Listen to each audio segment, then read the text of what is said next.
अस्सलाम वालेकुम बच्चों, खैरियत की उम्मीद करता हूँ। आज जो हमने टॉपिक डिस्कस करना है वो फील्ड ऑफ फोर्सेस के बारे में। मैं थोड़ा सा पिछले लेक्चर को टच करता हूँ कि हमारे पास पिछले लेक्चर में हमने पढ़ा था कि कॉलम्स लॉ क्या होता है। कॉलम्स लॉ में हमने कॉलम फोर्सेस के बारे में डिस्कस किया था। अब यहाँ पे हमारा क्वेश्चन जनरेट होता है कि वो फोर्सेस जो थी उनमें उन फोर्सेस का क्या है, ओरिजिन क्या था हमारे पास, उन फोर्सेस के ओरिजिन को हमने डिस्कस करना है। नंबर 2 पे हमारे पास था कि फोर्सेस जो हैं वो ट्रांसमिट कैसे होती हैं। ट्रांसमिट के बारे में हमने देखना है कि वो फोर्सेस जो है ना एक पॉइंट से दूसरे पॉइंट में कैसे ट्रांसमिट होती हैं। ठीक हो गया, ये 2 चीज़ें हमने देखनी हैं। अब जो पहला क्वेश्चन हमारे माइंड में है कि फोर्सेस का ओरिजिन क्या है, ये क्वेश्चन तो अभी तक किसी साइंसदान ने, किसी भी साइंटिस्ट ने ये डिस्कवर नहीं किया।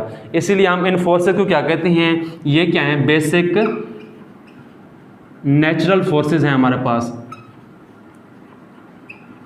सही हो गया, ये हमारे पास कौन सी हैं, बेसिक नेचुरल फोर्सेस हैं। ये हमें पता नहीं है कि वो फोर्सेस कहाँ से डिराइव हो रहे हैं, उनकी ओरिजिन क्या है।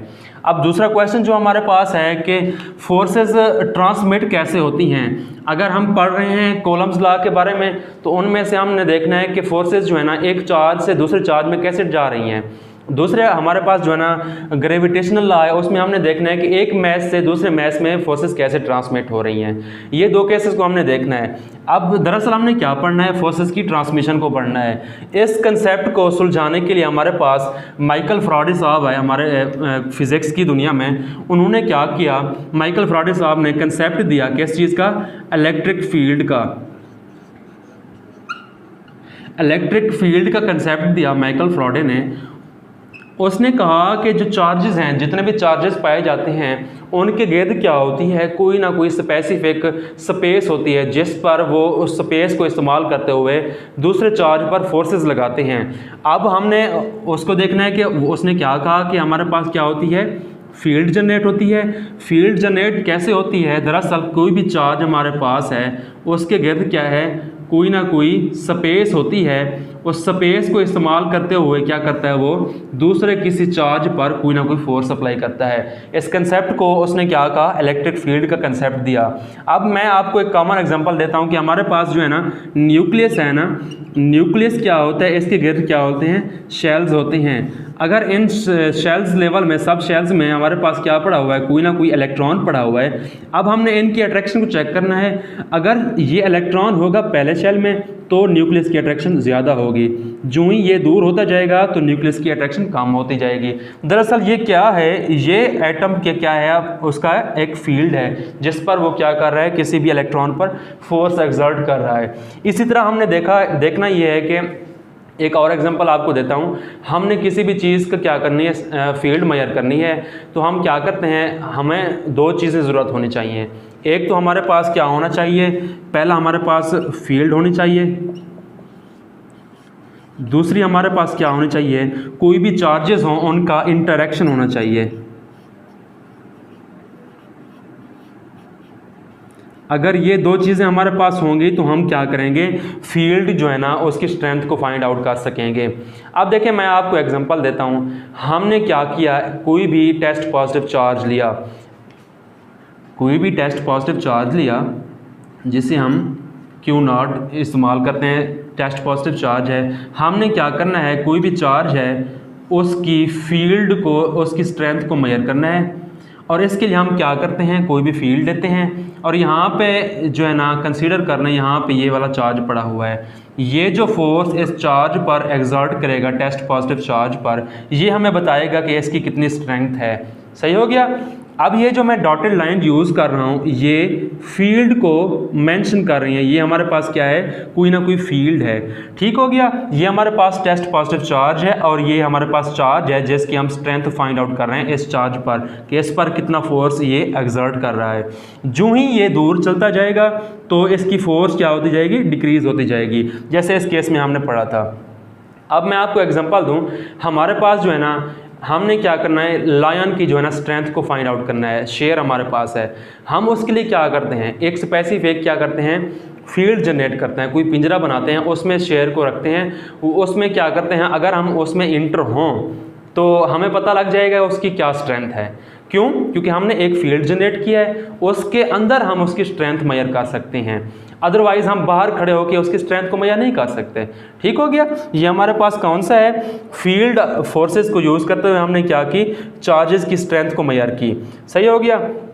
उसके बाद हमने देखना है कि जो फोर्स वो एक्सर्ट कर रहे हैं ये क्या चीज़ है। इसको हम लिखते हैं, हमारे पास इसे कहते हैं electric field intensity. Electric field intensity हमारे पास क्या है? Force exerted per unit charge.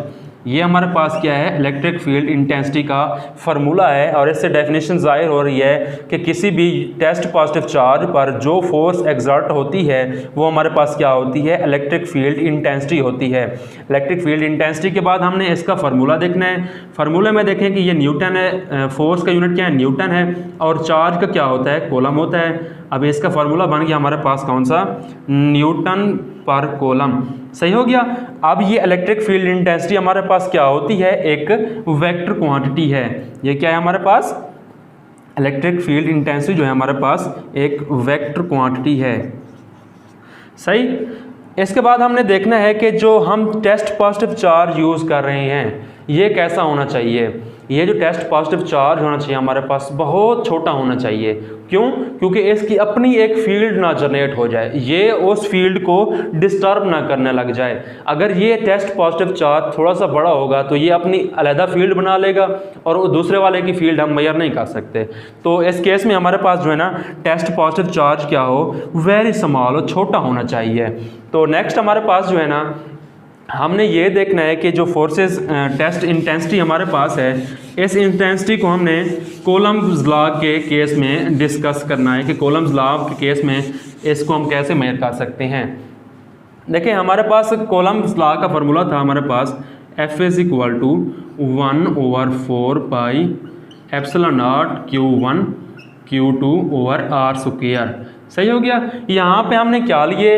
यहाँ पे दो चार्जेस लिए, वैसे Q था और दूसरा हमारे पास कौन था Q0 था, जिसको हमने टेस्ट पॉजिटिव चार्ज यूज़ किया। यहाँ पे वैल्यूज़ को रिप्लेस कर दें।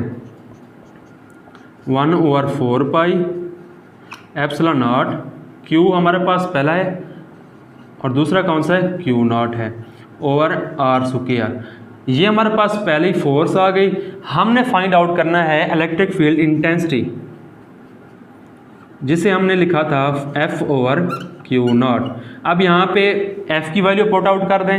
F की वैल्यू हमारे पास कौन सी है? 1/4 pi epsilon not Q0 over R square. और नीचे हमारे पास जो है ना 1/Q0 वैसा एज इट इज़ हमने लिख देना है। अब यहाँ पे देखें हमारे पास जो है ना Q0 से Q0 कैंसिल हो रहा है। अब इलेक्ट्रिक फील्ड इंटेंसिटी हमारे पास बन जाएगी 1/4 pi epsilon not Q over R square. इसको हम यूनिट वेक्टर की फॉर्म में लिखें तो हमारे पास ये R यूनिट वेक्टर आ जाएगा। ये हमारे पास जो है ना इलेक्ट्रिक फील्ड इंटेंसिटी को फाइंड आउट करने का फार्मूला है। ठीक हो गया। इसमें हमें चार्ज रिक्वायर होगा और चार्जेस का जो है ना डिस्टेंस हमारे पास रिक्वायर होना चाहिए। तो फिर हम क्या कर सकते हैं? इलेक्ट्रिक फील्ड इंटेंसिटी को मेजर कर सकते हैं।